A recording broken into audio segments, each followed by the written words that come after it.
Hello, students. So, this will be lesson 5 of engineering utilities, and we are going to discuss sanitary drainage systems.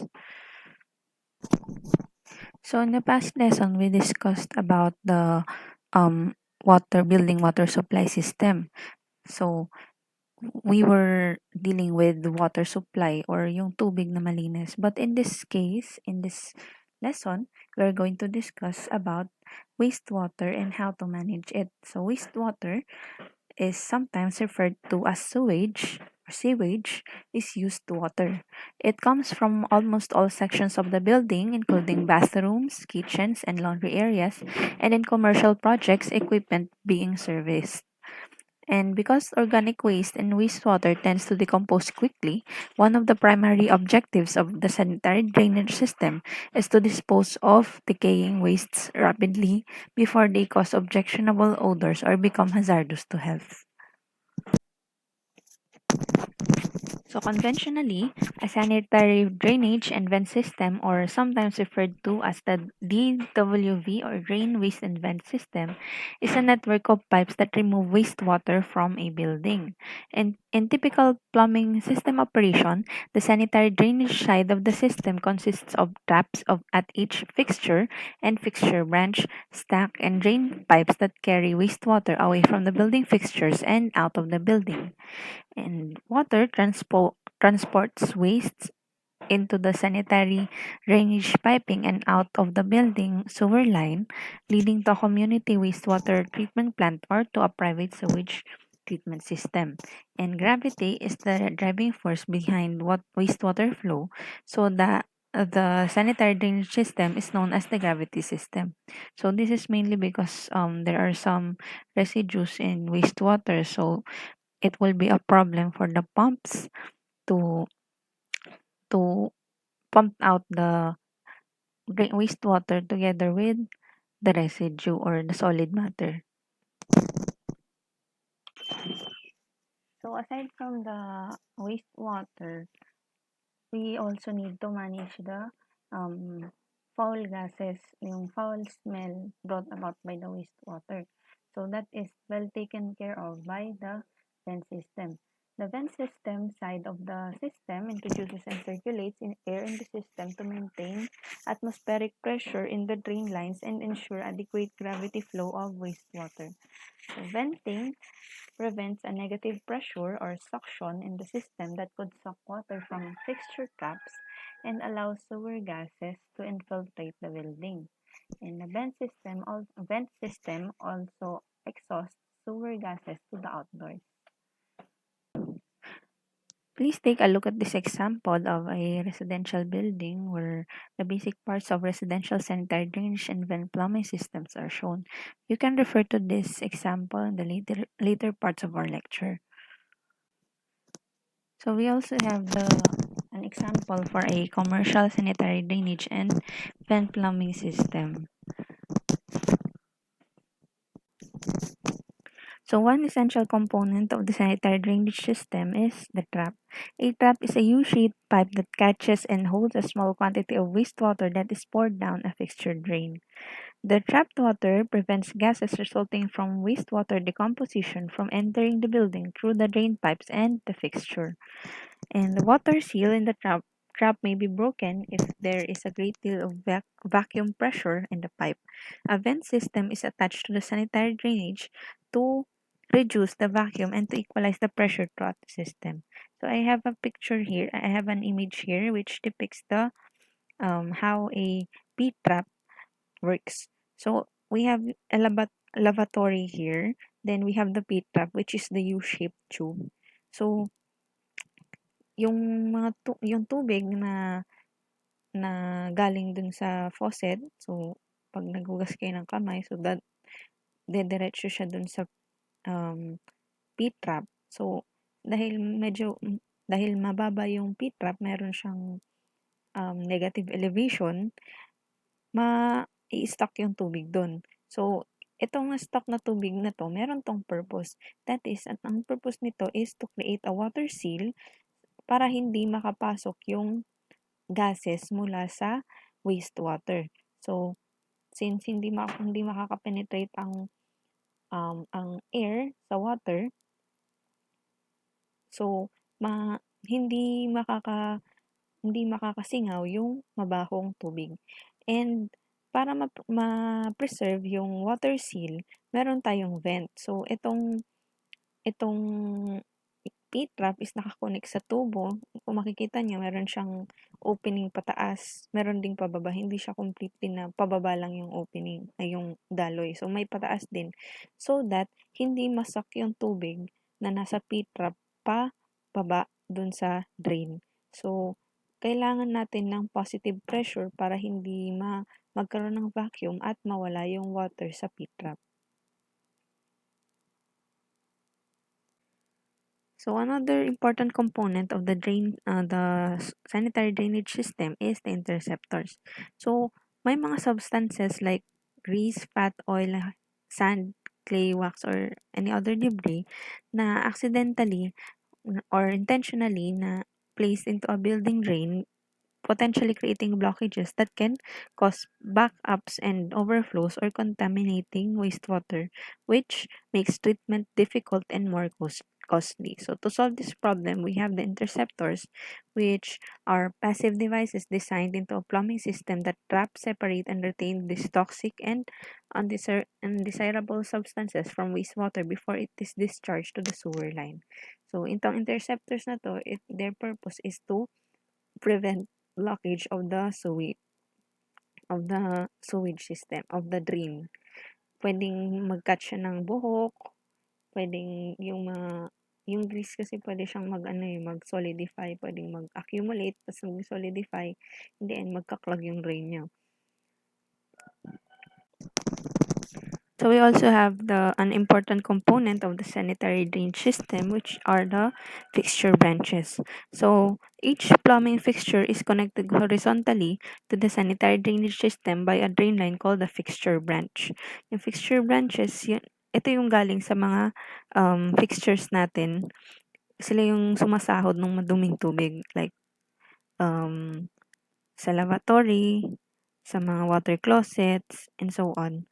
Then, branch piping, which serves urinals, water closets, showers, or tubs, is usually run under the floor. When these fixtures are not on the branch, the piping may run in the floor or on the wall behind the fixtures. Branch piping may be copper, approved plastic, galvanized steel, or cast iron. So, you can refer to the example sa residential building on the earlier slides para makita nyo kung ano yung itsura ng fixture branches sa layout ng building. So, meron naman tayong stacks. Kung ang water supply ay may risers, meron naman stacks ang sanitary drainage system. So, the fixture branches feed into a vertical pipe cord called the stack. When wastewater that the stack will carry includes human waste from water closets or from fixture that have similar functions, the stack is referred to as soil stack. When the stack will carry all wastes except human waste, it is referred to as a waste stack. So magkahiwalay po yung para sa human waste, then para sa um, other other wastewater. So soil and waste stacks may be copper, plastic, galvanized steel, or cast iron, and these stacks service the fixture branches beginning from at the top branch and go vertically downward to the building drain. Then the building drain is a main horizontal pipe where the soil or waste stacks feed. And by definition, the building drain extends to a point 2 to 5 feet outside the foundation wall of the building.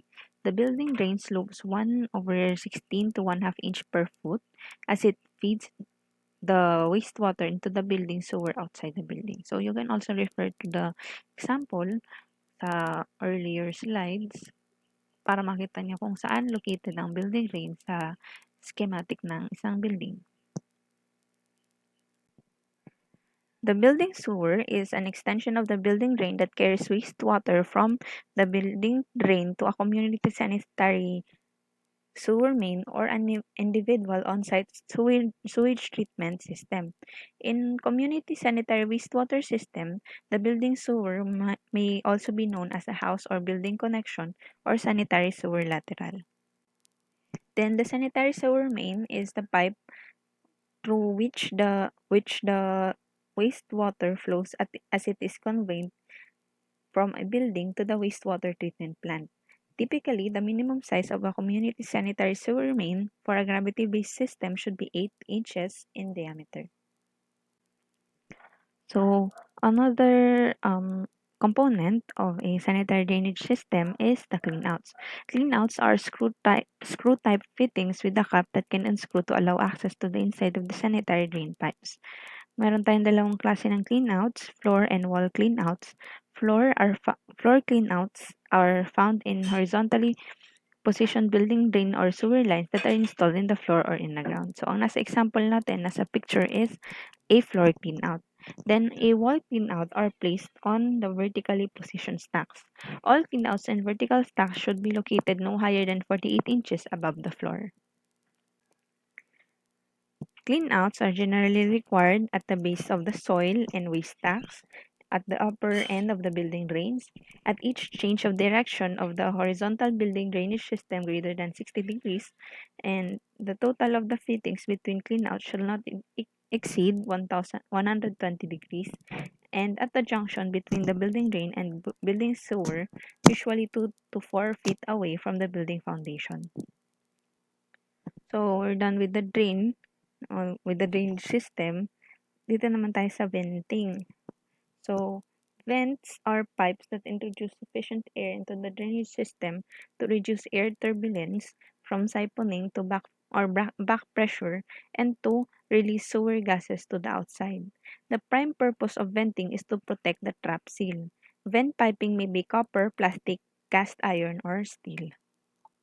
So, meron tayong iba't ibang klase ng venting. The first one being individual vents. So, in this technique, the installation of a vent, there is an installation of a vent pipe for every trap or trap fixture.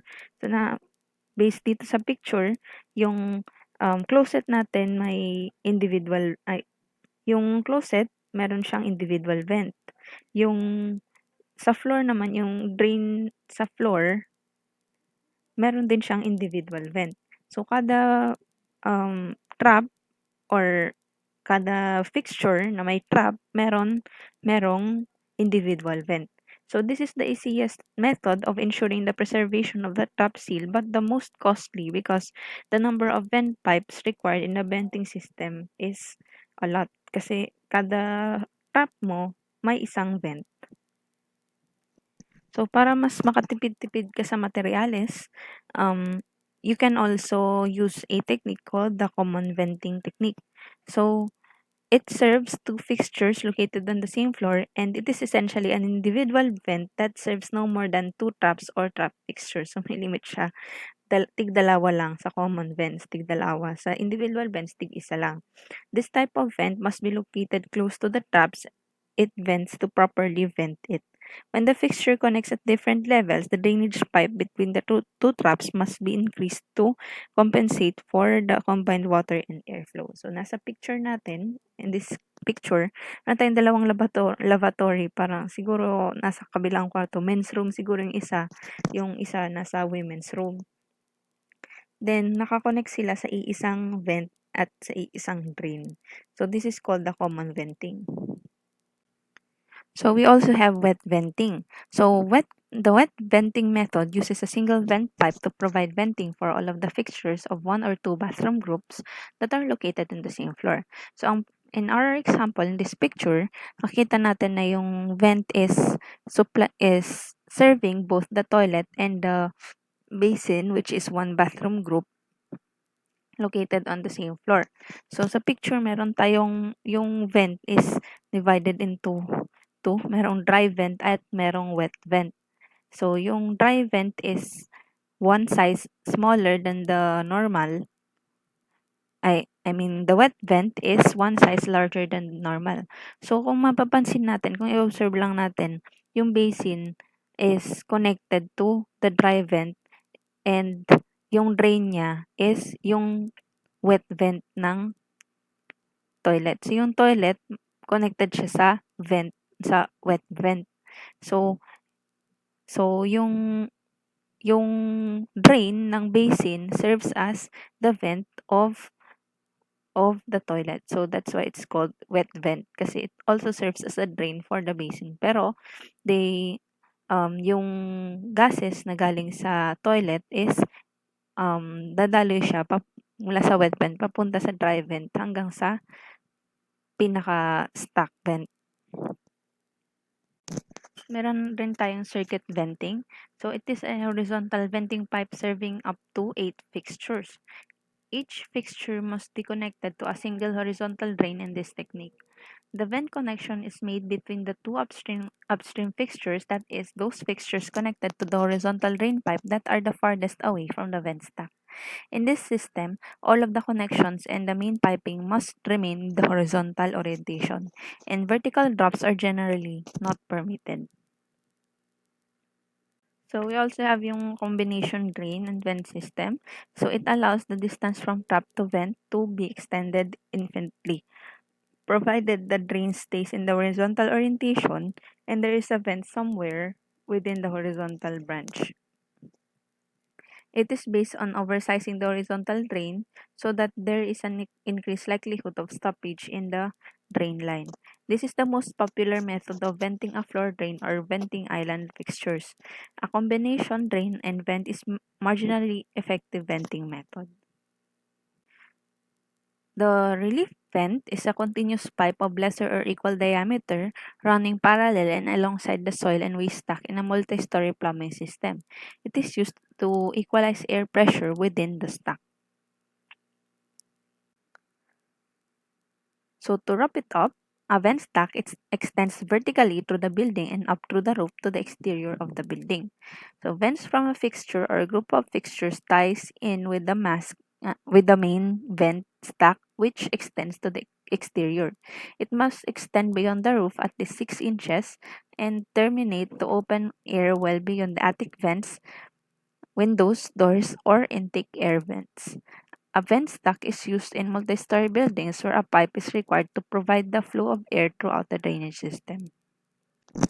So in this part of our lesson, we are going to discuss the different ways so that the need for venting is eliminated. So one of those is the air admittance valve. So ang admittance valve or AAV is a pressure activated one-way mechanical venting port used to eliminate the need for expensive venting and roof penetrations. So ang kailangan lang naman kasi natin is to provide a positive pressure para hindi ma-suck yung tubig sa P-trap, hindi siya dumaloy sa drain, hindi siya dumiretso sa drain. So, using the air admittance valve, we provide a positive pressure so that the water on the P-trap remains there so that the water seal can be preserved.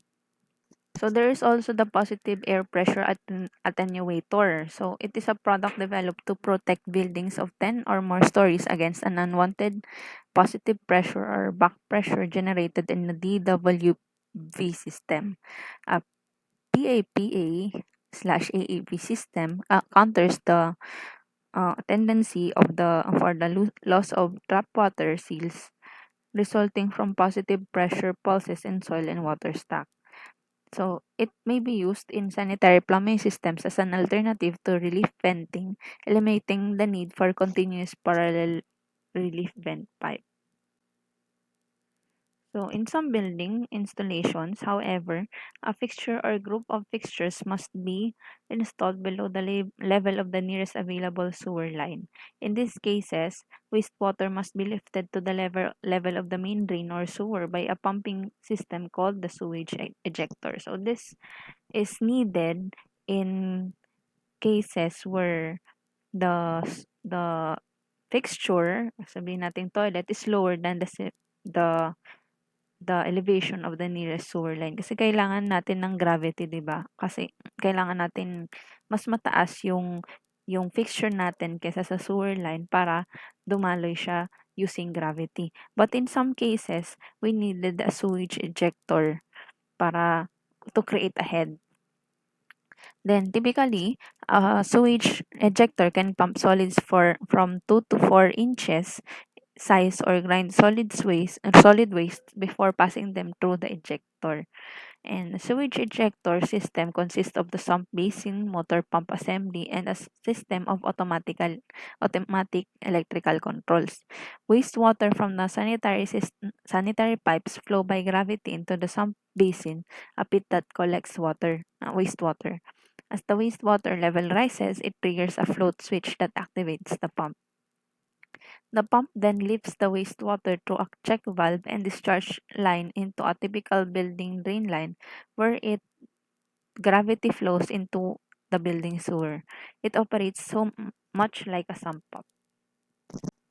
So I have here several examples for drain and vent pipe design.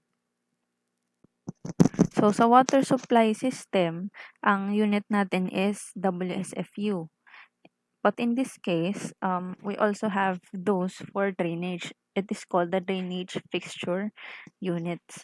So the draining rate for plumbing fixtures is based upon the draining fixture unit or DFU. The DFU is an arbitrarily chosen measure that allows all types of plumbing fixtures to be expressed in common terms. That is, fixture having twice the instantaneous drainage flow rate of a second fixture that would have a fixture unit twice as large. So in this slide, I have pasted the table here for the drainage fixture units and minimum tap size for selected plumbing fixtures. This table can be found on the textbook that we use. So it works the same way as we use yung WSFU table. So let us solve a problem in connection with this table, with this lesson. So the following number and type of plumbing fixtures serve two apartment units, two bathtubs, two water closets, two lavatories, and two kitchen sinks. Assume the horizontal fixture branch serving these fixtures flows into the waste stack. Assume the vent stack extends through the roof and is 22 feet long. Determine the minimum pipe diameter required for the horizontal fixture branch, waste stack, and vent stack. So to solve this problem, so let's first list down the given. So uh, we have we have two bathtubs, then two water closets, two lavatories, two kitchen sinks.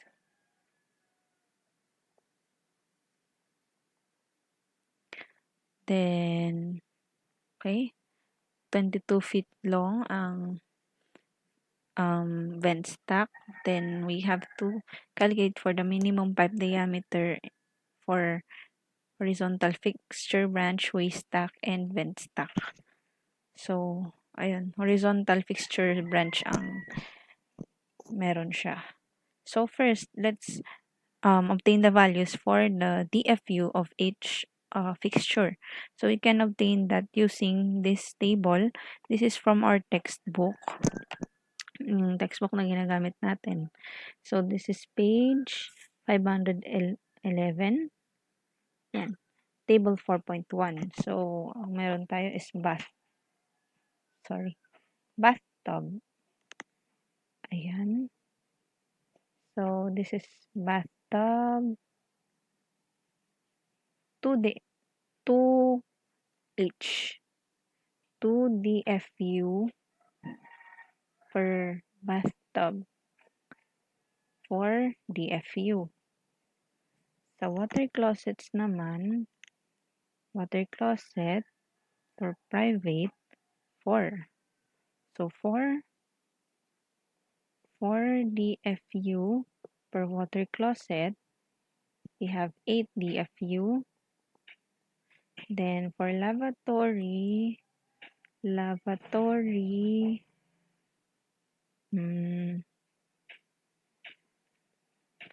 ibang lavatory dito.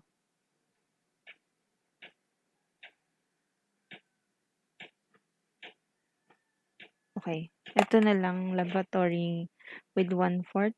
Yan. 1 and 1/4 inch. So, 1 DFU. 1 DFU for water lavatory. Cancel to. So, 2 DFU. Then, sa kitchen sink domestic. So, hindi sinasabi kung anong klaseng kitchen sink. So, kung gamitin na natin to. 2. So, 2 DFU. 2 DFU per kitchen sink. So, we have 4 DFU. So, 10 plus 8, 18 DFU. So, we have a total 18 DFU. So, next step, refer tayo sa table 14.2. So, this is the maximum drainage fixture units that may be connected to horizontal fixture branch and stack based on pipe size. So, since according sa problem, mayroon tayong horizontal fixture branch. So, hanapin natin kung anong size yun. So, we have 18 DFU. So, hanapin natin dito. So, since any horizontal fixture branch, sabi sa problem is horizontal fixture branch serving this fixture. So, dito tayo sa column na to. Hanap tayo ng malapit-lapit sa 18. So, 12. It's between 12 and 20. So, okay lang magsobra, wag lang magkulang. Dito tayo sa 20. So, yung 20 ay tatama sa 3 inch. So, ang horizontal fixture branch is 3 inch diameter. So, this symbol is for diameter. Then, how about yung stack? Wait. Meron tayong note sa B. Isa 3, 20B. Not more than 2 water closets or bathroom groups with the same branch interval more than 6 water closets and or bathroom groups in the stack. So, pasok pa naman. Kasi 2 water closets lang naman yan. So, to calculate for the size of the stack, so dito tayo sa table 14.3. Maximum drainage fixture units that may be connected to a building drain or building sewer based on pipe size when the building drain or sewer serves one building. Sorry, hindi yan. Dito pala sa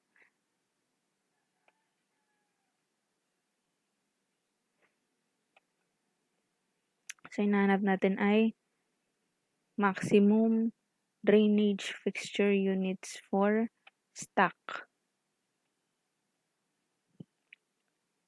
So, same table, kasi stack pa rin naman to. So, balik tayo sa problem. So, assume the vent stack extension.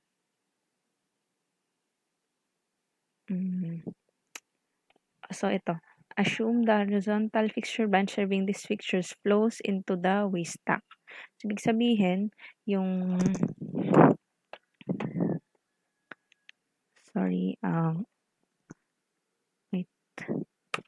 Ibig sabihin, halimbawa, ito yung horizontal fixture branch. Nakakonect siya sa mga fixture. It flows to the stack. Okay. Ganyan. So, same table lang gagamitin natin to find for the size of the drainage fixture, of the stack.